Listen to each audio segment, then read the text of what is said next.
Sabay-sabay natin alamin ang mga kaganapan na nangyayari sa ating bansa.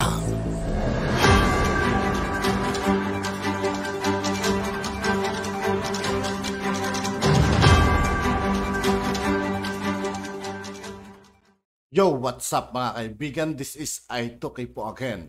Ngayon nandito naman ulit tayo sa channel ni Banat News Updates. Dito naman ulit tayo magbibigyan ng komento at reaksyon. Kaya samahan nyo ako guys. Let's go. Shop tinitira doon. Yung utak mo sa shop talagang matutunaw. Kaya hindi po normal. Pero eto po, organic kasi yun eh. Galing po yan sa halaman eh. Sa mga hindi po kaya nga mahal eh. Mahal po yan. Kaysa sa ordinary, kaysa sa shop. Yun po yung ibig sabihin kung bakit po parang hindi naman siya yung katulad ng mga addict na kakilala natin. Parang normal pa rin po mag-isip. Diba napapanood natin sa Hollywood yan? Yung mga matataas na tao, yan ang tinitira. Diba? Tapos nakakalma sila. Hindi ko alam. Hindi ko pa naranasan yan. Munyirap lang tayo. Okay. So, ibig sabihin, at sinunod pa ni Pangulong Duterte para mabura. Okay. Ngayon po, sa totoo lang po, ano na ba yung sinasabi ko? Ayan, hamon naman po ni, balik naman pong hamon ni Pangulong Duterte. Drug test ng kita ng tao. Possibly sa Luneta, no? Siyempre, malabo naman yun. Medyo fall na yun. Kaya lang, magaganda po yung punto ni Pangulong Duterte. Dito naman po sa Mindanao para masegue na natin sa Mindanao, no? Sabi nyo, parang imposible dahil po siya, Mindanao, no? Parte na ng Pilipinas yan, buhat ng pinanganak tayo. Sa nangyayari po ngayon, wala na pong imposible. Kung tinatanggap nyo po yung People's Initiative through pirma, at tinatanggap nyo rin siguro malamang, na maraming nakapirma ay akala nila ayuda yun. So alam natin lahat na ito ay merong panlilin lang, di po ba? Pag ganun po ang sitwasyon na akala mo ayuda kaya ka pumirma, merong element puro ng panlilin lang. Ang sabi ni Pangulong Duterte, meron po pala, no? Pwede po palang manawagan ng independence din mismo yung mga tao sa isang lugar, through pirma rin. At ito po, walang lihiman. At least alam po ng mga taga Mindanao na yung pinipirmahan nila ay para sila humiwalay. Hindi po to rebellion na matatawag. Akala ko nung una, tignan nyo po kung gaano po katalino tong Tatay Digong, no? Pinauubulan nyo nga yung People's Initiative na gano'n na malabo na hindi nga umaamin kung sino yung leader niyan. Di ba? Okay. So kung umuubra yung People's Initiative na pirmahan, sabi po, kaya ko sinilagay so that we can pursue. By this time, you would know that we're wedal. Hindi naman rebellion, hindi yan sedition. Hindi po pala nananawagan si Pangulong Duterte na magpag-alsa, no? Ito po pala ay sa pamamagitan ng gathering of signatures. Ngayon, kung hindi nyo po tinututulan yung ginagawa ng lower house na gathering of signatures, para magtsatsa, ganun po ang katumbas nito. No? Kung legal po sa inyo yung pag-gather ng signature para magtsatsa, pwede rin mag-gather ng signature yung mga taga Mindanao. Kasi pinalulusot natin Di ba? Pinalulusot natin yung People's Initiative. Totoo naman po, wala naman po nagsasabi si Subiri, wala na po kanina sa Subiri. Naniniwala kayo na hindi tuloy ang People's Initiative. Tuloy po yan. Na-delay lang ng konti ng Comelec.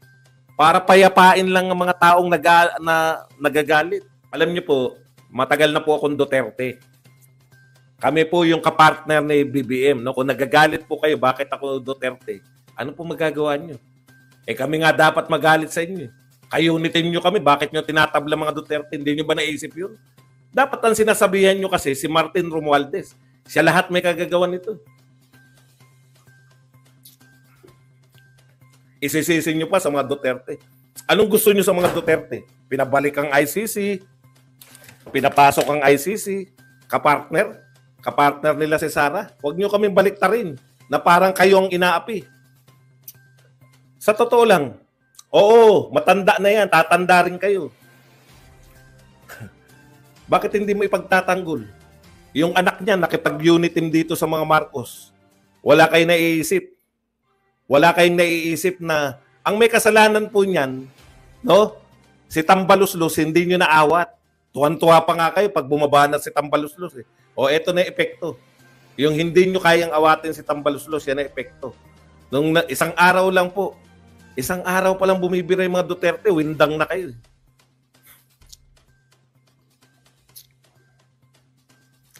O, di ba? Hindi po pwede na huwag mo pagtanggol yung matanda. Bakit hindi ko pagtatanggol? Duterte naman talaga kami. Kaya nga kami naka-unit team sa inyo dahil okay, balik po tayo. So, ibig sabihin, ito po ba illegal? No? Yung ginagawa po ni Pangulong Duterte, tandaan po ninyo. Hindi ko po alam yan. Hindi naman ako abogado eh. Tignan po natin kung ano po legality niyan. There's a process before the UN, United Nations, wherein you would gather signatures from all sorts of Mindanao verified under oath in the presence of so many people to decide that we want a separate. Kaya kung ganun lang naman kayo dyan sa Luzon, sa Visayas, bahala na kayo. Ibig sabihin, mga kapatid, pwede niya kasi, kung hindi nyo tinututulan, ito naman yung punto ni Pangulong Duterte. Tutol sila sa tchatcha na pinipenetrate nito ni Martin Romualdez through sa pamamagitan ng People's Initiative Kuno, no? Actually, last recourse lang nila yan. Kung talagang hindi mapipigil yang Romualdez na yan, nakulelat sa lahat ng survey, gustong maging Prime Minister, kulelat ka sa lahat ng survey. 35 si Sara Duterte. Yung mga taga-Luzon at Visayas, gustong maging presidente si Sara Duterte. Tapos ang mamumuno sa atin, ganun lang po yung ka-shortcut eh. Ang mamumuno sa atin, isang Romualdez, nakulelat sa survey, pinakaayaw. Yun po ba gusto nyo mangyari sa bansa natin?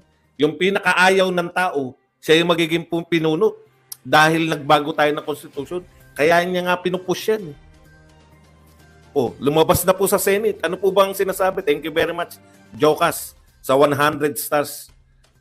Ano po sinasabi sa Senate hearing? Doon sila nagmeeting sa bahay ba yun o resort? No? Ni Romualdez, imposible naman wala kang alam doon. Tandaan nyo, yung simpleng kaso lang, yung mga hazing, ginamit yung bahay mo. Hindi mo pwedeng sabihin na wala kang alam doon. Nangyari sa bahay mo yung hazing. Hazing po yun, ha. Biglaan yun. Pwede talagang hindi alam ng may-ari kung hindi nakatira ron ng may-ari. Pero pananawagan, o bahay pala. Hindi ko kasi alam ang ibig sabihin ng townhouse. Pasensya na kayo. Hindi ko alam kung resort meron o kung bahay ang tawag dyan. Di ba may kasalanan yung may-ari ng bahay, yung simpleng hazing? Mga kabataan nyo, siguro, di ba pwede pa mga twiran yung tatay. Hindi ko naman alam na hazing pala ginagawa ng mga anak ko dyan.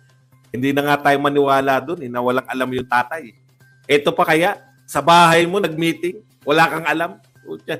Yan po, direkta kaya nilang manloko eh. Kaya nila sabihin na wala akong kinalaman dyan, People's Initiative yan. Pero doon lang sa amin nagmi-meeting. Tapos walang mga leader, hindi kilala, no? Meron po ba naman na lahat sila, 'di ba? Nakakapagtaka, January lang po nagsimula lahat. Tapos na kagad, nakagather kagad. Residential ng mga mayayaman.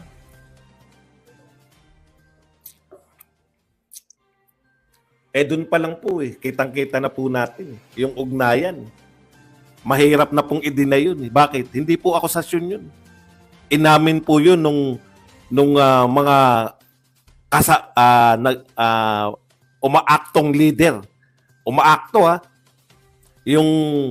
siya yung nagsasabi na sila yung may kagagawan niya. Ako po, binabalik po sa kanila ni Tatay Digong yung ginagawa nila sa Pilipinas. Actually, pinare-realize lang nila sa tao Sabi na sa inyo mahihirapan talaga kayong kalaban yung mga Duterte. Ang mga tumabla po sa mga Duterte, no? Sa totohanan lang po, yung mga tumatabla sa Duterte, may kahinaan po ang utak niyan. In the first place, bakit nyo niligawan si Sara Duterte na mag-Vice President? Oh. Sa tingin nyo ba, may pa-orange daw? Teka muna. Imelda Sanggalang, thank you very much sa 20 Canadian dollars. Maraming salamat po kay Ma'am Imelda Sanggalang Sana sa all. 20 Canadian dollars. Sabi naman sa inyo, no? In the first place, bakit po nyo niligawan si Sara Duterte? Ito ang hindi mapaniwalaan ng tao eh. Etong kwento ni Tambi at saka ng mga anong tawag diyan, ni Tambaluslos at ng mga anti-Duterte ang hindi kayang paniwalaan ng mga tao. Ayon sa kanilang kwento, kapapanalo pa lang daw, no? Kapapanalo pa lang daw nila ng Uniteam, nagbabalak na to si Sara Duterte na mang-agaw ng kapangyarihan. Yung mga Duterte para daw mabalik yung Duterte dahil hindi daw sila sanay na wala silang kapangyarihan.